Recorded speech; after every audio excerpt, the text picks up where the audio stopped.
everybody. This is Petra Lohmeyer from Nevelle, and this is the Win-Win podcast. Now, we are changing the format a little bit. In the German version, I'm going more into change management because I think there is a little bit of a need to change mindsets a little bit maybe and give a little bit of a hint of how you can get there, while in the English speaking market I think change management is something that is very much known. So I will continue here with the win-win situations, and I think because I'm going to have to do a few other things in future, I will make this more of a hit of inspiration every time, so not a whole big open as I've been doing for the last few podcasts, where I just wanted to show people what is out there, and give like a little bit of a hint that, hey guys, there's a lot more out there than you seem to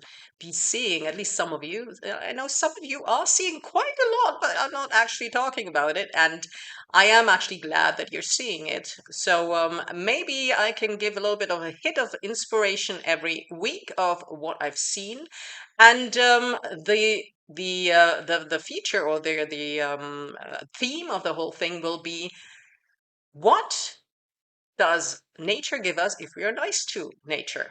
You know, why does it pay to be nice to nature? And today I heard something in another podcast the other day, and I thought this was really fascinating. I'll come to what the commercial applications could be later. And some of it is the interaction between plants and animals on this planet, which we actually didn't know, or a lot of us didn't know before.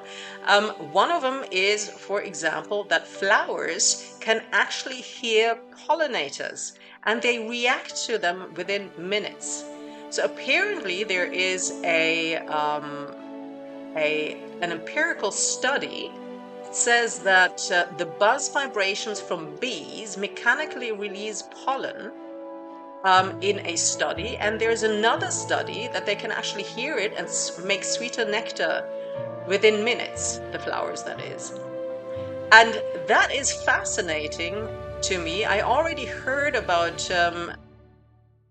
some of this in the context of trees that can hear, a certain tree can hear elephants, or can feel elephants biting its leaves, and then produces a chemical which also then gets released into the air and gets released to trees around it, so that the trees also produce this chemical which makes the trees bitter, so that the elephants don't like them anymore. The elephants have figured that out, so they eat the leaves from one tree and then move on. Once the leaves are bitter, they move on, not to the next tree, but through the tree 100 yards down, right? So this is actually fascinating. There's a whole lot more of what trees and what flowers can feel than we were aware. Now, there is another study that is even cooler than that, and we know from the 1960s how flowers apparently listen to music, right? So we've heard that before, that classical music actually helps flowers to grow. And now there's a pak choi study, which is just absolutely fascinating because they actually quantified it. So I will post the links to these different studies at the end. I'm not going to do this whole presentation bit anymore because it just takes too much time, especially if I have to do two different podcasts at the moment for Germany and for the rest of the world.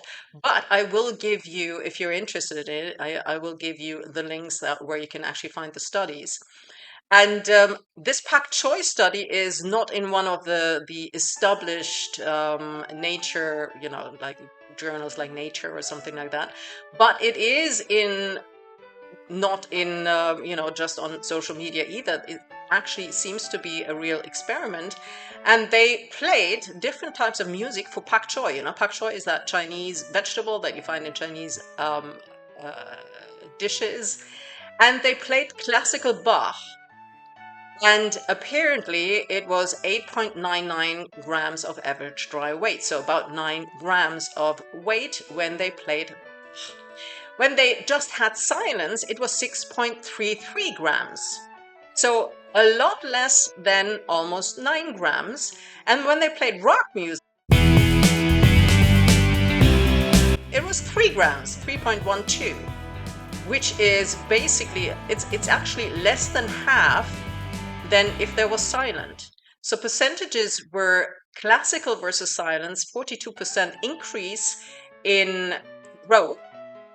Rock versus silence was 50.7% decrease in growth, and classical versus rock was plus 188% 0.1% increase in growth. And isn't that interesting? Why is it interesting? Well, all these things can, of course, be used in agriculture, and they would be a real win-win situations because obviously the plants like it a lot more. They also looked at this in coral reefs where the percent, I don't know exactly what the percentage was, but it was also a large percentage of increase when they played music under the water of a functional coral reef in order to get plants and species to move back in and to restore the coral reef. So if you make it easier and make animals and plants feel better, they will produce more growth. They will take more carbon out of the atmosphere. They will produce more that you can sell. And that is, of course, interesting, because we want to then protect the pollinators. I mean, that is something that we do anyway, that the bees are supposed to be protected, that they are supposed to be less pesticides and all of that. Because of that, because actually it does help farmers have of more to sell. But also, we can use this in vertical farms, of course, right? Because vertical farms are the future. So if you play some classical music to your plants, it may not only be your employees who will have a nicer time, it will also be the plants who have a nicer time, who will then produce more growth. So I thought that was a really, really lovely example to start off this series of how are we profiting when we're being nice to nature. So this was it for today. And I will post the links at the end, and I wish you a wonderful week.